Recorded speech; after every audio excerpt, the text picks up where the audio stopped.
Well, hey, everybody, and welcome back to the review of Transformative Nursing in the NICU, second edition. We're on chapter 5 now. My name is Mary Coughlin. I'm a neonatal nurse practitioner by training and the president and founder of Caring Essentials Collaborative, an organization committed to transforming the heart and soul of healthcare around the globe through the adoption of trauma-informed care. So here we go, back to chapter 5, which is the soul chapter.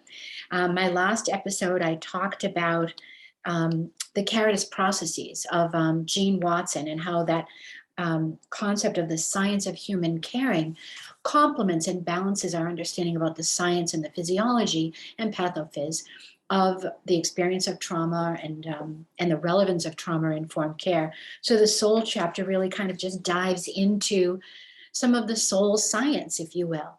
So moving from Watson's caring science theory, the next part of chapter 5 that I wanted to present to you today is kind of heavy, okay? I mean, I had to review and read back up on it, but I hope you'll find it as fascinating as I did, talking about quantum physics and consciousness. And I open up this section of the chapter talking about, Nightingale's vision of nursing, and it came to fruition in 2020, along with a lot of other stuff. But that was when the world was celebrating the year of the nurse and the midwife, 200 years of nursing, professional nursing practice.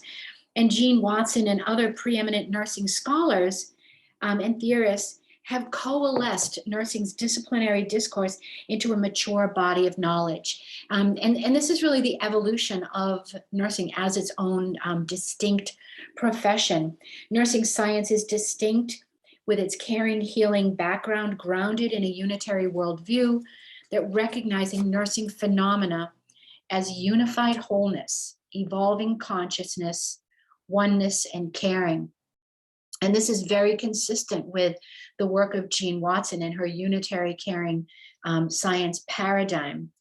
I included a quote here from her: "We are entering a quantum universe that we cannot ignore if we are to survive."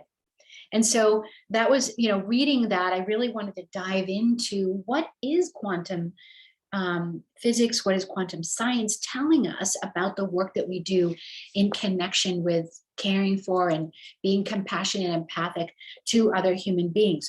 Consciousness defines our existence.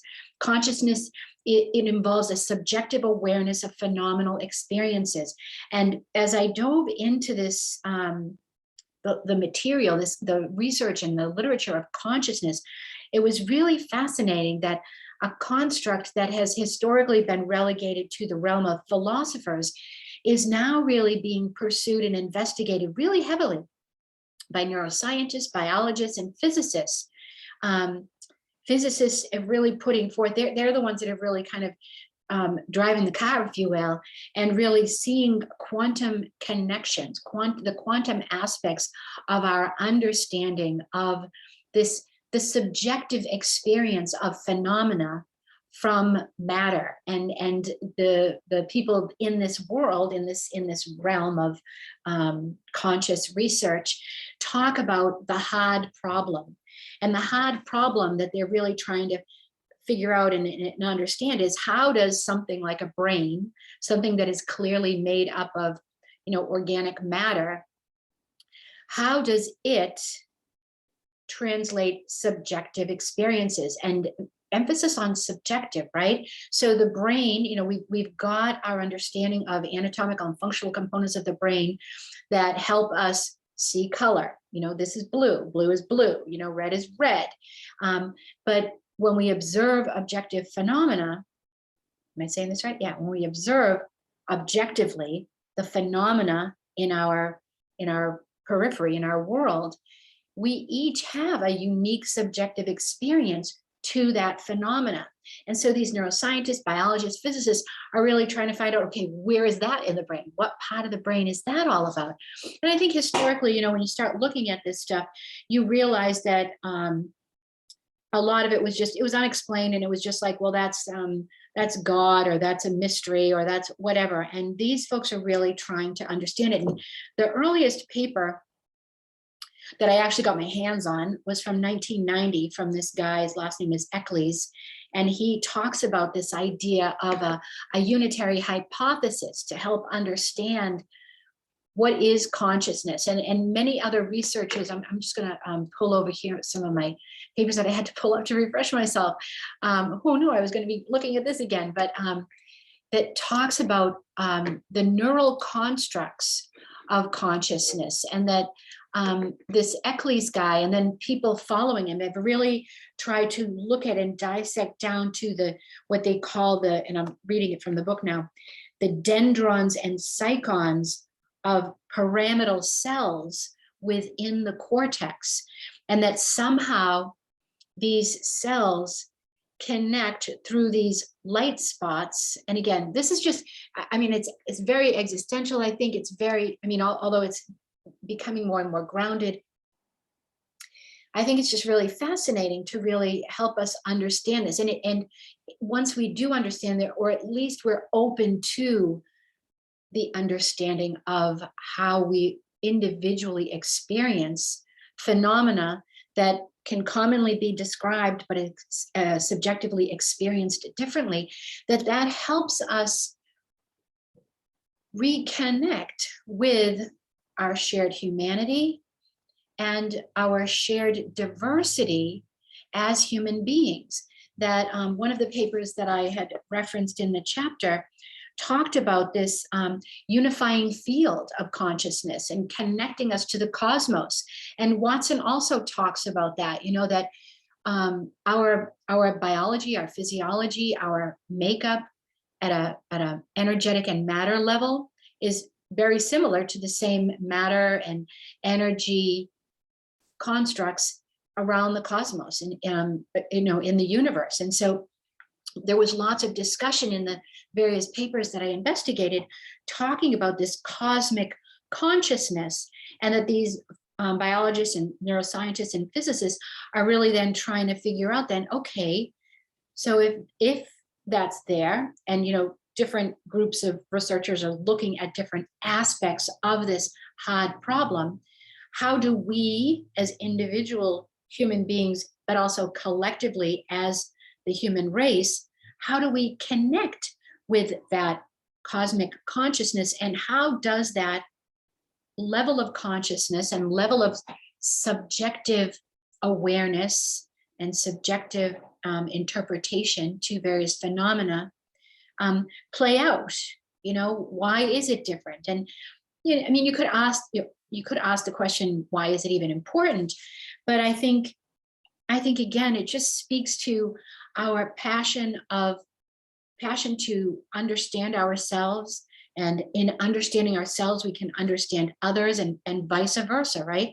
The more I understand you, the more I understand myself. And that again comes back from the work of Watson. And so this was a relatively shorter section because I felt that a lot of this research, for me at least, it was a little bit too over the top, but fascinating nonetheless.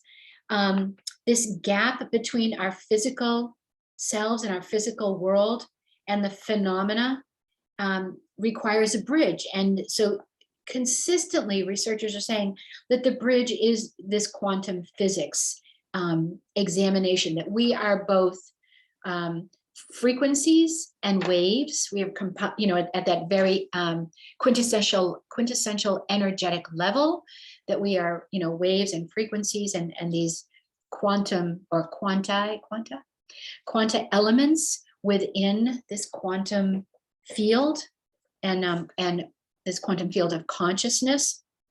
So it's really, really fascinating. And I'm not the only one, of course, you know, to be intrigued by this. In Margaret Newman, another nursing theorist, her theory was described as health is expanding consciousness. And she talks about, you know, I'm going to just quote this here: we understand health is an expression of life and not simply the absence of disease. And that speaks to that salutogenic understanding of health. And I think I actually talk about that in the chapter on the healing environment core measure. A salutogenic approach looks at a continuum of health and illness. We're not either one or the other. We're somewhere on this continuum. And that this idea of health as expanding consciousness really helps us embrace the majesty and the mystery of life, understanding that, these things happen, I mean, my body has its limitations. There are different genetic and other types of precursors to why my body may be susceptible to illness, but there is another component to my identity that needs to transcend that and expand and grow and evolve as well. And that's that idea of expanded consciousness. And according to Newman's theory, we're really invited to help patients move to that place, right? Move through the suffering. And let me see if I've got something in here from her point of view, that the goal of nursing is to guide the patient and their family in a process of pattern recognition that facilitates self-discovery, growth, and expanded consciousness. And this doesn't happen for everyone, right? I mean, many people just get stuck in their illness and are unable to transcend and take themselves beyond, move themselves to that next level. And, the things that help us do that are the things that we do as loving, compassionate human beings, as nurses, as physicians, offering hope, certainly not false hope, but hope and love and, the joy that exists in spite of your illness, that, having maybe loving family. And even if you don't have loving family, having someone there that authentically cares for you in this one moment of suffering. And so understanding those dynamics, not dismissing it, not looking at us as just these, machines that are malfunctioning in any given moment, and just fix the machine and everything will go well. I think we're definitely at a point where we realize that there's much more to the story than just, a mechanistic view of health and wellness. And as nurses in particular, we're called to guide, our patients and their families on this journey to healing. And healing is different than curing. I can heal the wounds of my heart and my soul, even if I can't heal my body. I might be able to, but and we have definitely evidence of that. But again, just moving and not getting stuck in one place, because when you do get lost in your suffering, it adds more stress, it adds more overwhelm, and it almost like eats you up, and so I think that for us as sentient beings, as having an awareness of something larger than ourselves, we're invited to step in when people are unable to see that, through our consciousness, through our connections and our shared humanity, and help them on their road to healing. And so let's see, this holistic perspective opens the door to a grander understanding and a higher level of abstraction as we tap into a spiritual science and a science of consciousness. So I hope that you found this interesting. I'm going to pop in the box below in the description some of the papers that I used to try and kind of get my head around it. Again, I'm by no stretch of the imagination fully on point with this stuff, but it does help me think a little more broadly about other energies, other aspects of our universe that come to play in how we move through our own lives and how we engage with others and how we engage with our planet and the universe at large. So there you go. So thank you so very much for your time. And tomorrow we will be wrapping up the soul chapter, taking a dive into spirituality and quality caring.